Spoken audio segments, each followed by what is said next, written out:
Organizándonos para triunfar con la palabra de Dios de la Santa Biblia, Nueva Versión Internacional, en el Antiguo Testamento del primero libro de Samuel.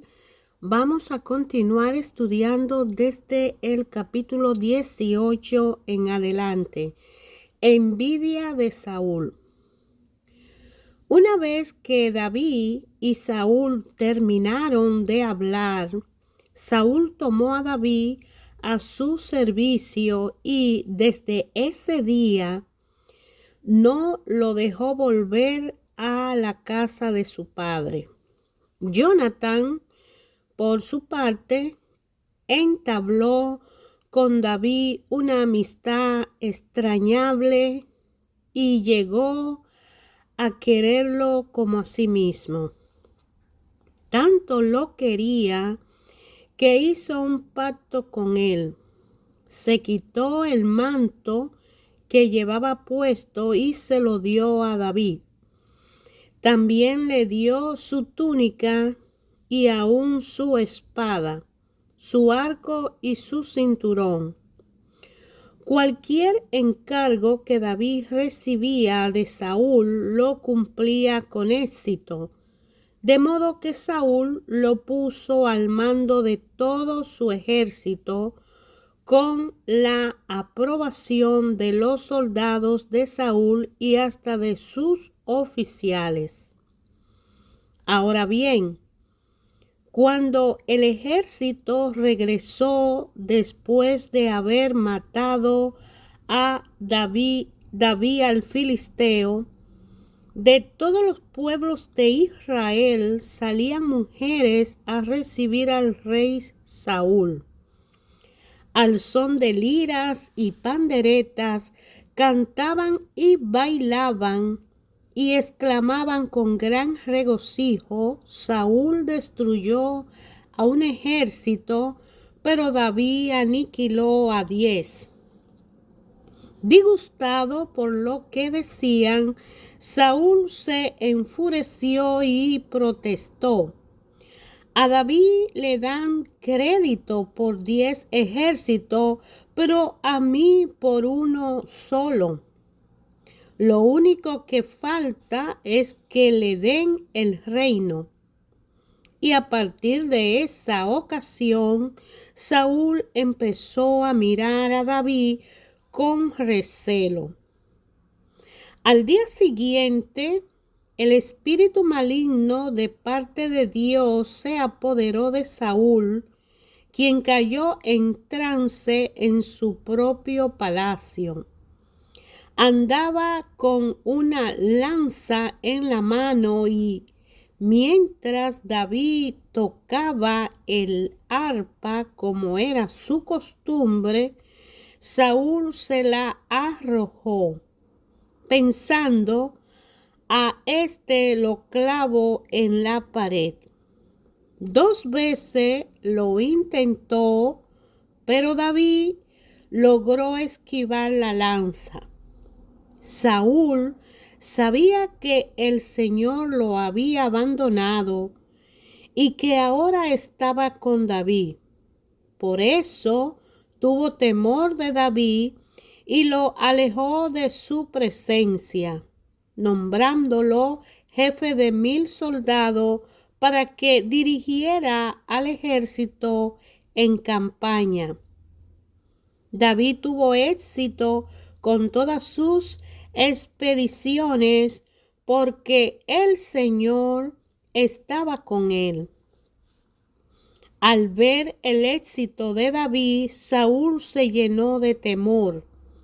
Pero todos en Israel y Judá sentían gran aprecio por David porque él los dirigía en campaña. Un día Saúl le dijo a David: aquí tiene a Merab, mi hija mayor, te la entrego por esposa con la condición de que me sirva como valentía peleando las batallas del Señor. Saúl pensaba: será mejor que no muera por mis manos, sino a mano de los filisteos. Pero David le respondió: ¿quién soy yo? ¿Y quiénes son en Israel mis parientes o la familia de mi padre para que yo me convierta en yerno del rey? Sin embargo, cuando llegó la fecha en que Saúl había de casar a su hija Merab con David, Saúl se la entregó por esposa a Adriel de Mejolat. Mical, la otra hija de Saúl, se enamoró de David. Cuando se lo dijeron a Saúl, le agradó la noticia y pensó: se la entregaré a él como una trampa para que caiga en manos de los filisteos. Así que volvió a decirle a David: ahora sí vas a ser mi yerno. Entonces Saúl ordenó a sus funcionarios: hablen con David en privado y díganle: oye, el rey te aprecia y todos sus funcionarios te quieren. Acepta ser su yerno. Esto se lo repitieron a David, pero él respondió: ¿creen que es cosa fácil ser yerno del rey? Yo no soy más que un plebeyo insignificante. Los funcionarios les comunicaron a Saúl la reacción de David, pero Saúl insistió: díganle a David, lo único que el rey quiere es vengarse de sus enemigos y como dote por su hija pide 100 prepucios de filisteos. En realidad, lo que Saúl quería era que David cayera en manos de los filisteos. Cuando los funcionarios de Saúl le dieron el mensaje a David, no le pareció mala la idea de convertirse en yerno del rey. Aún no se había cumplido el plazo cuando David fue con su soldado y mató a 200 filisteos cuyos prepucios entregó al rey para convertirse en su yerno. Así fue como Saúl le dio la mano de su hija Mical. Saúl se dio cuenta de que, en efecto, el Señor estaba con David y de que su hija Mical lo amaba. Por eso aumentó el temor que Saúl sentía por David y se convirtió en su enemigo por el resto de su vida. Además, cada vez que los jefes filisteos salían a campaña, David los enfrentaba con más éxitos que los otros oficiales de Saúl. Por eso llegó a ser muy famoso. Saúl le comunicó a su hijo Jonathan y a todos sus funcionarios su decisión de matar a David, pero como Jonathan le tenía tanto afecto a David, le advirtió: mi padre Saúl está buscando una oportunidad para matarte, así que ten mucho cuidado mañana. Escóndete en algún sitio seguro y quédate allí. Yo saldré con mi padre al campo donde tú estés y le hablaré de ti. Cuando averigüe lo que pasa, te lo haré saber. Jonathan le habló a su padre Saúl en favor de David. no vaya su majestad a hacerle daño a su siervo David, le rogó.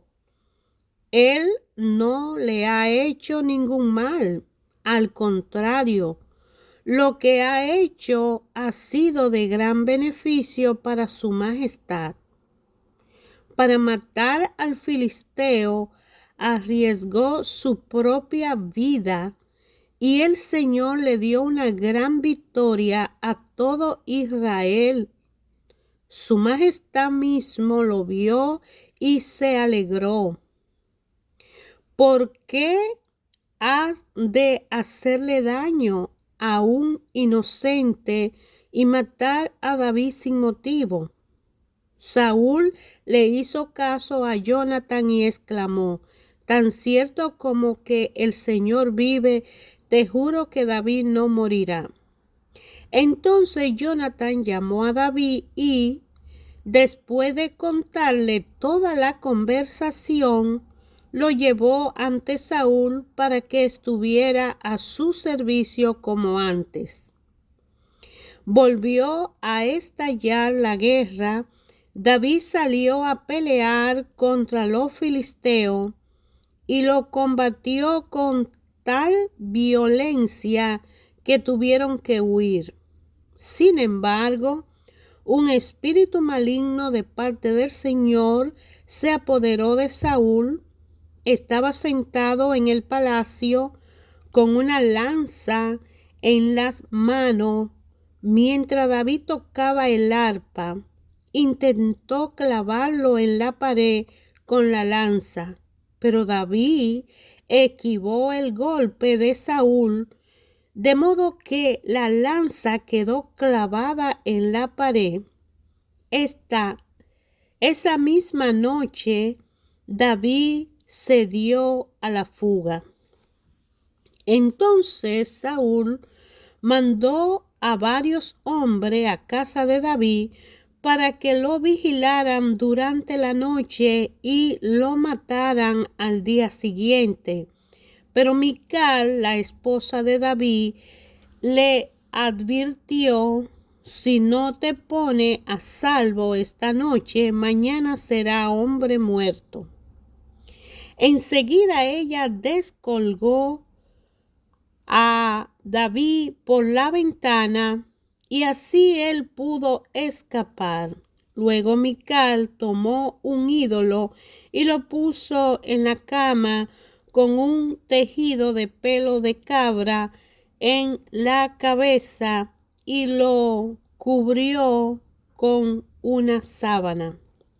Cuando Saúl mandó a los hombres para apresar a David, Mical le dijo: está enfermo.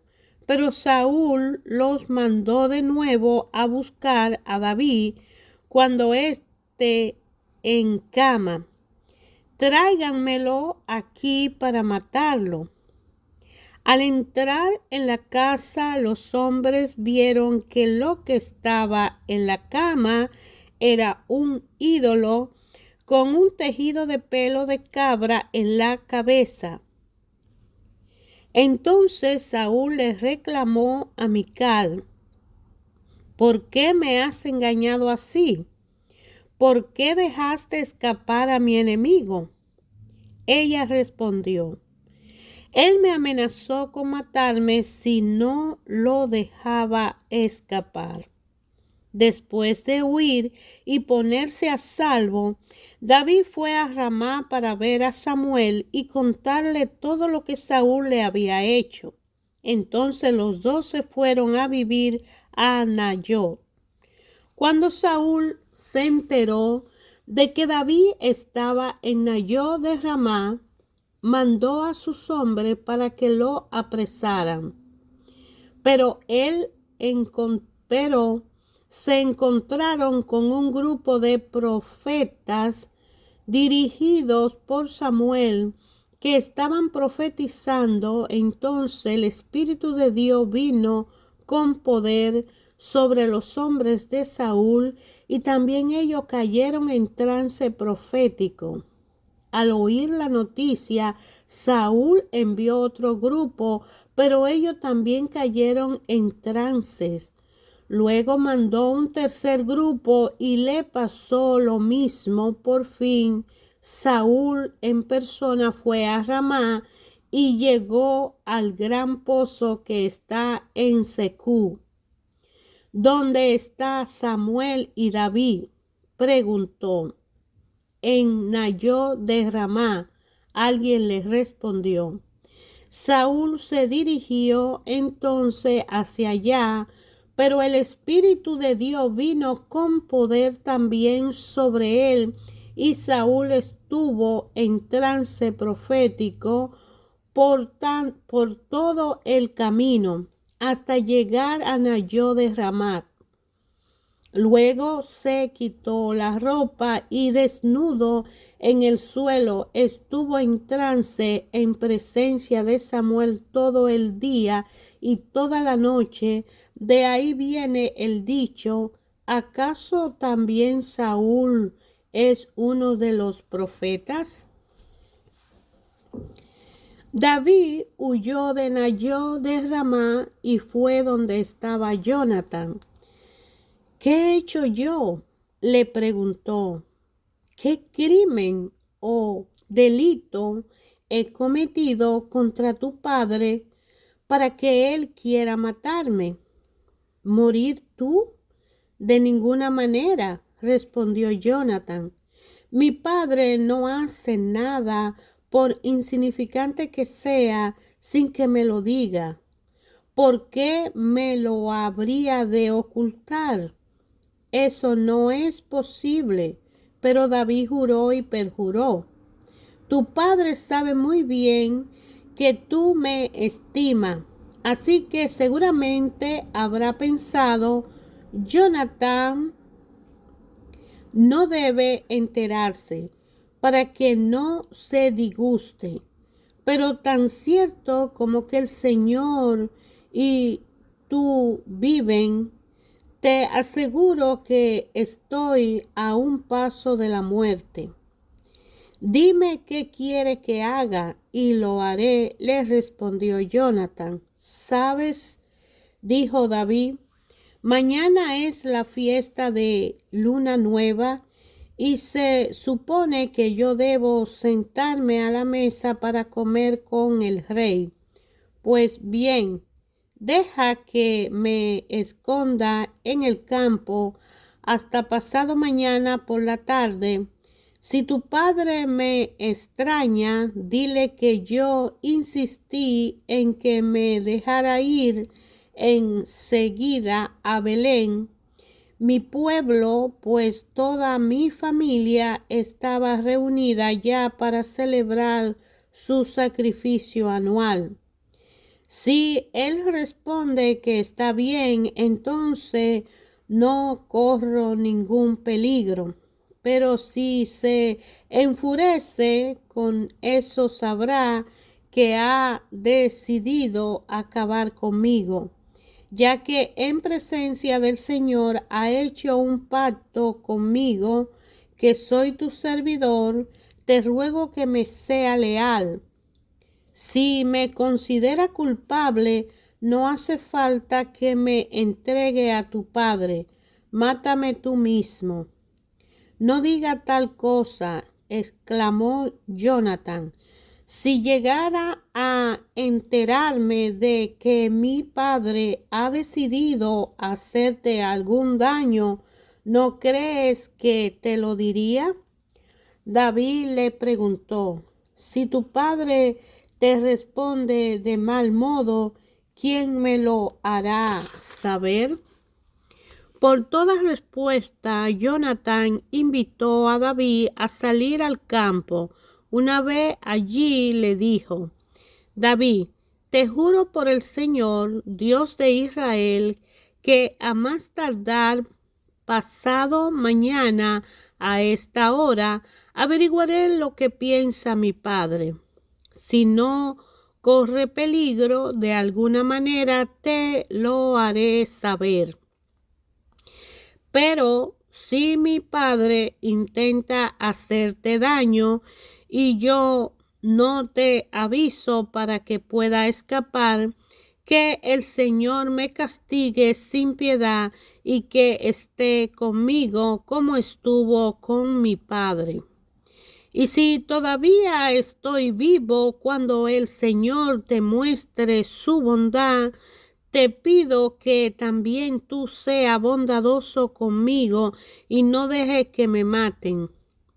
Nunca dejes de ser bondadoso con mi familia, aun cuando el Señor borre de la faz de la tierra a todos tus enemigos.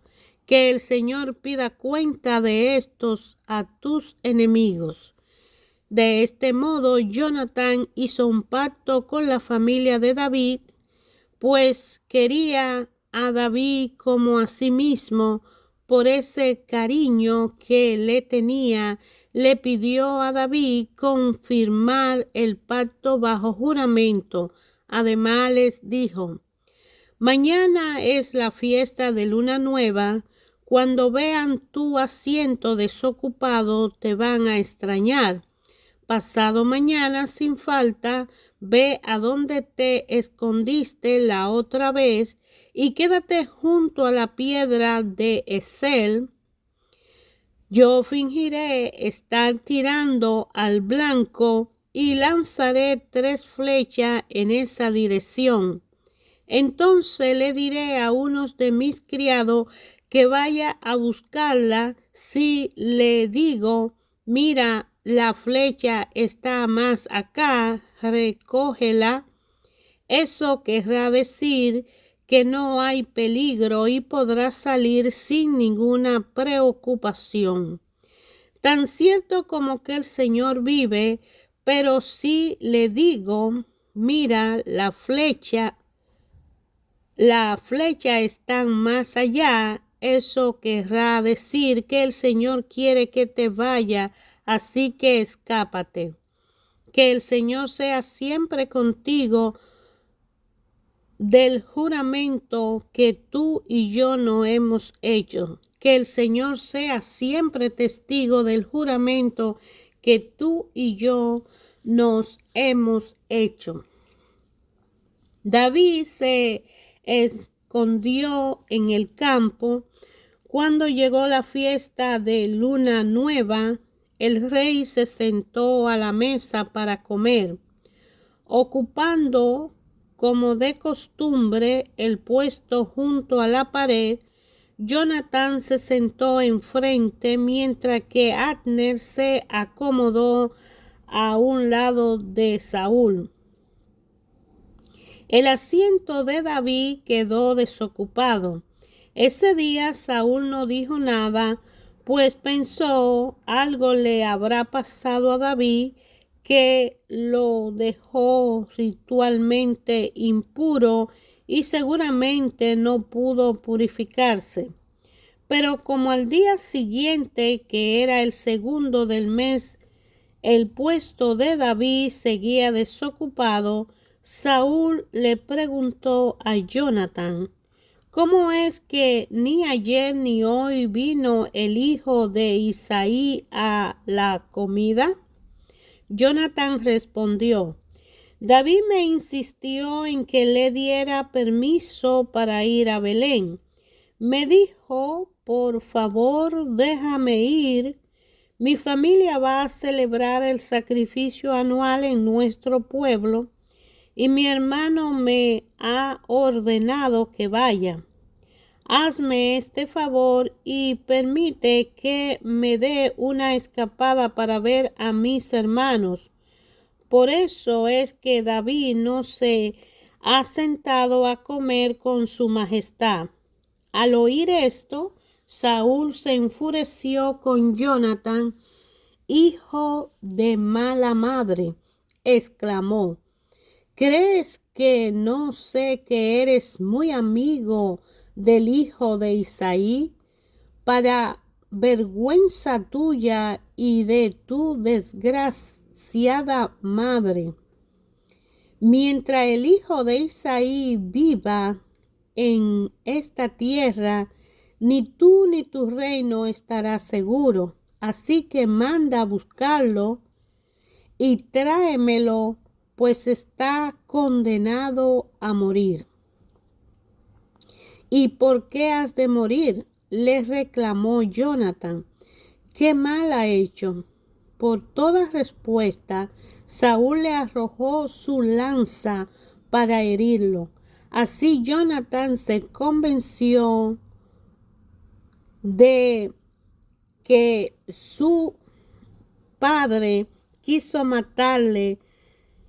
Se levantó de la mesa, no quiso tomar parte en la comida del segundo día de la fiesta.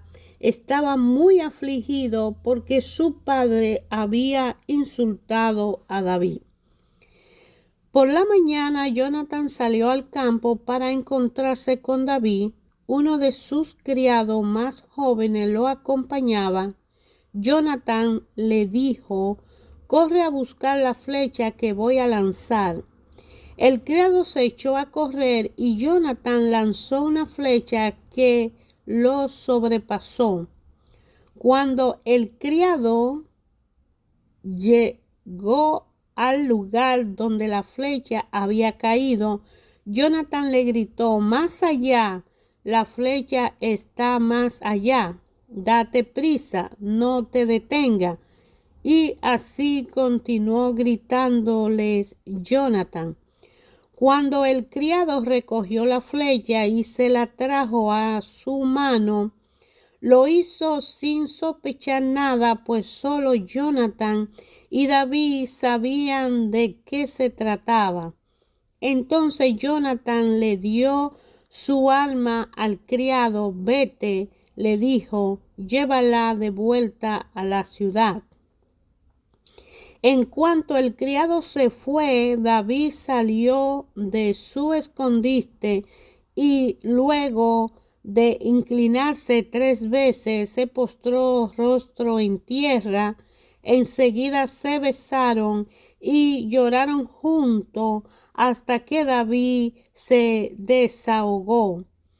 Puede irte tranquilo, le dijo Jonatán a David, pues los dos hemos hecho un juramento eterno en nombre del Señor, pidiéndole que juzgue entre tú y yo y entre tus descendientes y los míos. Así que David se fue y Jonatán regresó a la ciudad.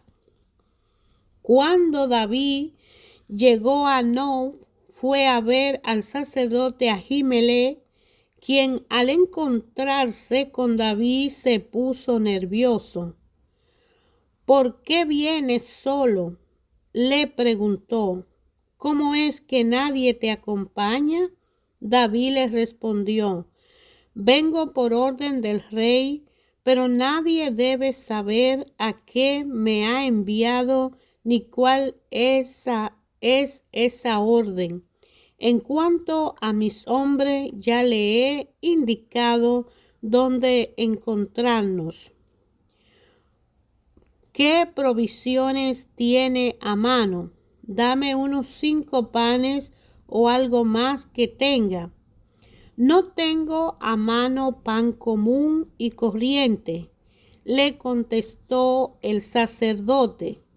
Podría darte el pan consagrado, si es que tus hombres se han abstenido por lo menos de estar con mujeres. David respondió: te aseguro que, como es la costumbre cuando salimos en una expedición, no hemos tenido contacto con mujeres. Además, mis hombres se consagran incluso en expediciones ordinarias, así que con más razón están consagrados ahora.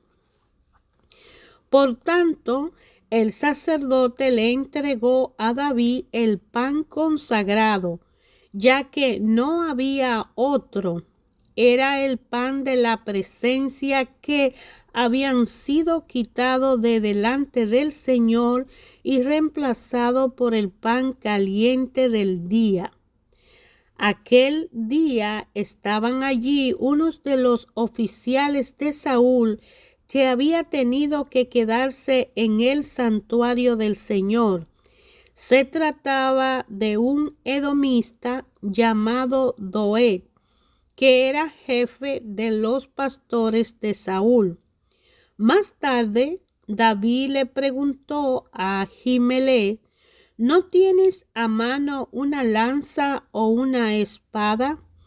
Tan urgente era el encargo del rey que no alcancé a tomar mi espada ni mis otras armas. El sacerdote le respondió: aquí tengo la espada del filisteo Goliat, a quien mataste en el valle de Elá. Está detrás del efod y envuelta en un paño. Puede llevártela si quieres. Otra arma no tengo. Dámela, dijo David, es la mejor que podría ofrecerme. Ese mismo día, todavía huyendo de Saúl, se dirigió a Aquis, rey de Gad. Los oficiales le dijeron a Aquis: ¿no es ese David el rey del país? ¿No es el que quien danzaban y en los cantos decían: Saúl destruyó a un ejército, pero David aniquiló a 10? Al oír esto, David se preocupó y tuvo mucho miedo de Aquis, rey de Gad. Por lo tanto, cuando estaban por apresarlo, fingió perder la razón y en público comenzó a portarse como un loco, haciendo garabatos en las puertas y dejando que la saliva le corriera por la barba. Aquis dijo entonces a sus oficiales: ¿pero que no se fijan? Ese hombre está loco. ¿Para qué me lo traen? ¿Acaso me hacen falta más locos que encima me traen a este para hacer su locura en mi presencia? Sáquenlo de mis palacios. Hermanos, ayer, hoy, siempre, Dios, Padre, Madre y conservador de la vida, habla a través de su palabra a cada uno de su creación y de una forma personal y directa a todos sus hijos muy amados. El libro de Primera de Samuel habla de la relación que hubo entre Saúl y David. Saúl fue un rey elegido por Dios para que el pueblo tuviera un rey. De manera que el pueblo ya no quería que Dios lo gobernara y pidió un rey, y Dios le concedió a Saúl y le pidió a Saúl que le obedeciera en todo. Pero Saúl desobedeció y Dios decidió elegir a otro rey, que fue a David, y lo sacó de pastorear las ovejas hasta llevarlo al reinado de David, trabajar en equipo con Saúl y hacer de David un futuro rey con experiencia y capacidad. Y Dios tiene planes para cada uno de nosotros de sacar a el rey David, ser un pastor de ovejas y llevarlo a matar a Goliat y a formar parte del equipo de Saúl, porque Saúl desobedeció y le cede Dios a David el reinado por largos años, y de él sale Jesucristo. Si estudiamos el libro Primera de Samuel, nos vamos leyendo por libro hasta llegar al Nuevo Testamento, vamos a encontrar que Jesucristo viene de la descendencia de David. Y Dios le prometió a David que iba a tener siempre un remanente. Muchos de los descendientes de David se portaron mal, pero muchos siguieron fiel. Con cada uno de nosotros, Dios igual hace y nos da una tarea, un propósito y un plan que Él tiene con la vida que nos toca cumplir en esta tierra. En esta existencia, en la presente vida que nos ha tocado, hay circunstancias y condiciones desafortunadamente que no podemos por nosotros mismos liberar, y hay otras que el Señor nos da esa capacidad de hacerlo. Por eso que lo que tiene solución se soluciona solucionándose, y lo que no tiene solución se deja directamente en las manos del Señor, que tiene el control y la vida. Dios llama a su pueblo a ser obediente, a cumplir con los mandamientos, leyes, preceptos, principios y normas que Él estableció para que seamos un pueblo santo. Pero Jesucristo vino a redimirnos del pecado para ayudarnos con la fuerza de la fe en nosotros a tener una relación directa y personal. ¿Por qué? Porque nos habíamos alejado del Señor, del Padre, y nos fuimos lejos. Y el Padre, a través de ese cordón umbilical que es Jesucristo, nos trajo hacia sí.